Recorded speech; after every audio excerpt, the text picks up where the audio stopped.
বিসমিল্লাহির রহমানির রহিম। আসসালামু আলাইকুম। যারা ভিডিওটা দেখতেছেন সকলকে ধন্যবাদ। আজকে টুপি পরলাম, সাদা শার্ট, এটা আগেও পরতাম, একদম সাদা না, একটু ভাব ধরার চেষ্টা করছিলাম, শুধু দাড়ি নাই। তো দাড়ি থাকলে আমাদের দেশে যে সাদা টুপি পাঞ্জাবি এবং চাপ দাড়ি থাকলে আমরা মনে করি এই লোকটা খুবই সৎ, তার কাছে মনে হয় জান্নাতের টিকিট আছে। মাঝে মধ্যে ভালো মন্দ কোনো কিছু আয়োজন করলে তাদেরকে আমরা আমন্ত্রণ জানানোর চেষ্টা করি, যেমন জামাত। আমরা তাদেরকে প্রায় মানুষই আছি সৎ মনে করি। আমি নিজের এক সময় সৎ মনে করতাম, কিন্তু অনেক মানুষের কাছে তাদের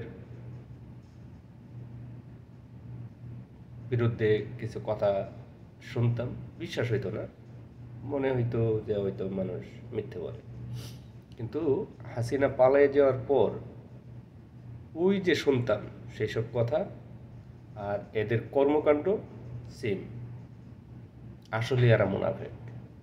যেইখানে আশ্রয় প্রশ্রয় পাবে গাড়ে চইরা, মানে নদী নালা পার হয়ে, ওই যার গাড়ে চইরা নদী নালা পার হবে তার গাড় মটকে দেওয়ার চেষ্টা করবে। এইটার নাম হচ্ছে জামাত। হাসিনা পালিয়ে যাওয়ার আগে বহু দল সংগঠন বাংলাদেশে হাসিনা বিরোধী আন্দোলন করছে ভোটের অধিকারের জন্য।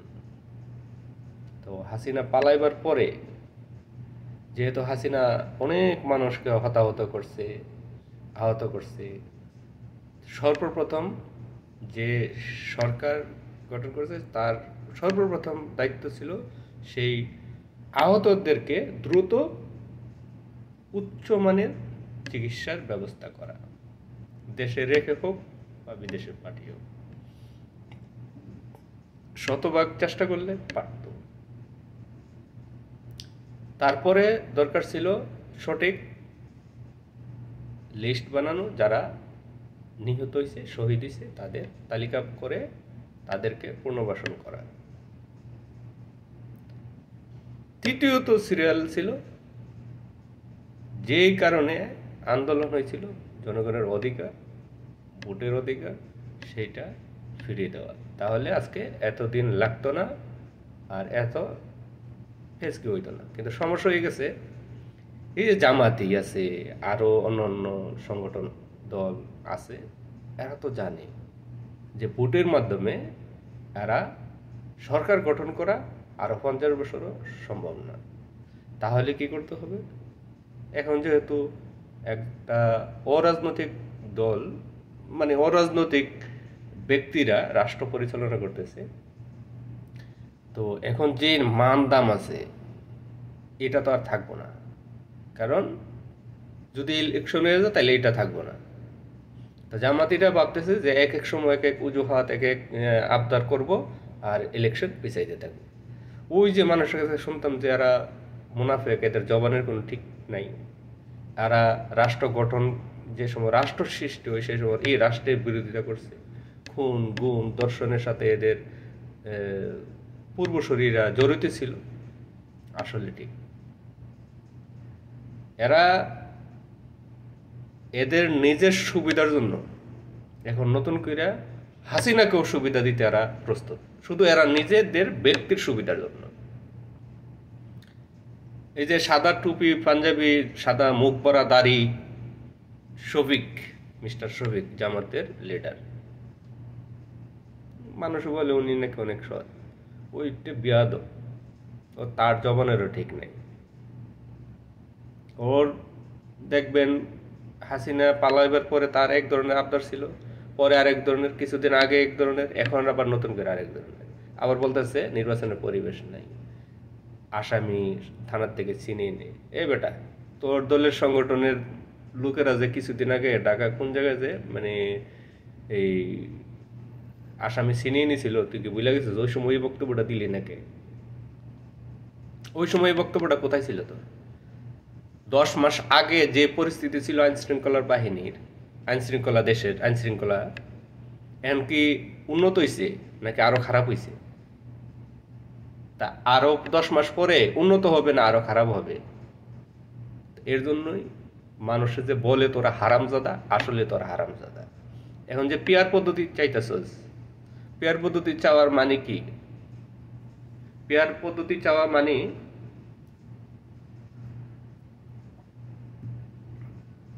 মানে যে দলের প্রতীকী মানুষে ভোট দিব, কিন্তু তার এলাকায় কে তার প্রতিনিধিত্ব করব, মানে তার এলাকায় কে এমপি হইব সে নিজে জানে না। ওই দলের প্রধান এই এলাকায় যাকে খুশি তাকে দায়িত্ব দিব এমপির। এটা কি হয় নাকি? এ বেটা, তুই মানে তোরা ইলেকশনের মাধ্যমে বিজয়ী হতে পারবি না, এই কারণে তোরা ব্যক্তি কয়েকজনের জন্য পুরা রাষ্ট্রকে বিপজ্জনক পথে ঠেলে দিবি। আর তোরা এই দাবি বাংলাদেশ কার্যকরী মানে গৃহীত হবে, এটা কোন মানে স্বর্গে বৈশা তোরা ভাবতাছস? এটা গৃহীত হবে না। আমার অধিকার, আমার পছন্দ, আমি যে দল করি ওই দলের লিডারে বাইসা নিব কেন? আমার এলাকায় কোনো আমার পছন্দের ব্যক্তি হইতে পারে না? আমি দল করি ঠিক আছে, তাই বলে কি আমার এলাকায় কে নেতৃত্ব দিব, কে মানে এমপি হইব, সেটা আমার দলের প্রধান ঠিক করব? অসম্ভব। এটা জনগণের ভোটের মাধ্যমে ঠিক হবে।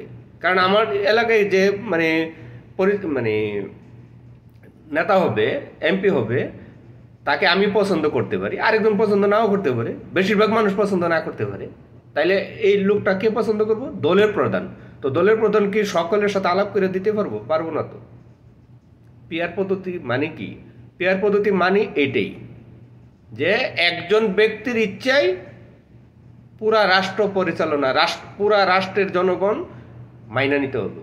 তো এটা তো স্বৈরাচারের চেয়ে আরো বেশি বড় স্বৈরাচার। সাধু পুন্দাস দে ওই মানে ভোটের কেন্দ্র দখল হইতো না, ওই ভোট বিক্রি হইব না, ভোট বিক্রির তো প্রয়োজন নাই, ওই সময় প্রার্থী বিক্রি হইব, প্রার্থী বিক্রি হয়ে যাবে ওই সময়। গর্দবের জাত, টুপি টাপি মাথায় দিয়া এত মুনাফিকিপনা করস, তোদেরকে খারাপ লাগে না?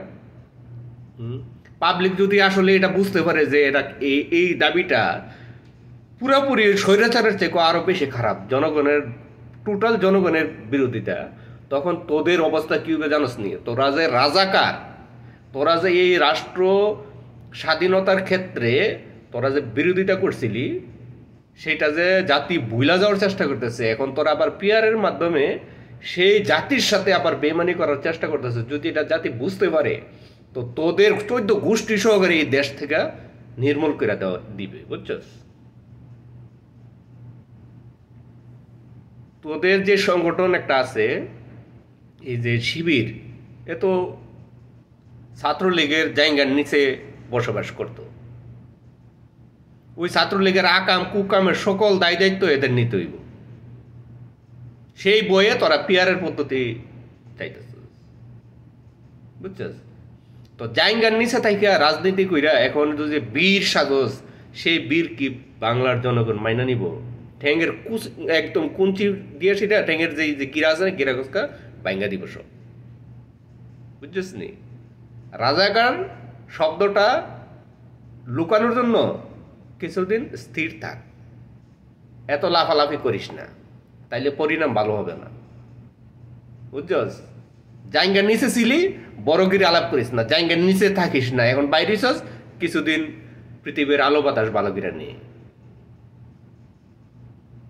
তোরা যে পদ্ধতি চাইতেছ, আবার তো তোরা জায়গার নিচে, যাদের জায়গার নিচে ছিলি তাদেরকে আনার ব্যবস্থা করবি। তখন যারা প্রকাশ্যে রাজনীতি করতো তারা প্রকাশ্যেই থাকবো, মরুক বাসুক প্রকাশ্যে থাকবো। তো তোরা তো আবারও জায়গার নিচে যাইতে, তোরা আবার জায়গার নিচে যাইতিস মন চায়? পিয়ার পদ্ধতি চালু করে তোরা তো আবারও জায়গার নিচে যাবি। তা জায়গার নিচ থেকে বাইরে কিছুদিন আলো বাতাস নে, ঠিক আছে? আলো বাতাস নে কিছুদিন, এই পৃথিবীটার আলো বাতাস নিয়ে দেখ কেমন লাগে। এই জাতির এই কল্যাণে কাজ কর। জাতির বিরোধিতা তো কইরা মানে দেশের বিরোধিতা কইরা এই দেশে তো বসবাস করতেছস, জন্মগ্রহণ করছস, আর বিরোধিতা করস কি লাগে? থোবা কইরা সোজা হতে চলা, নাই তো খবর আছে।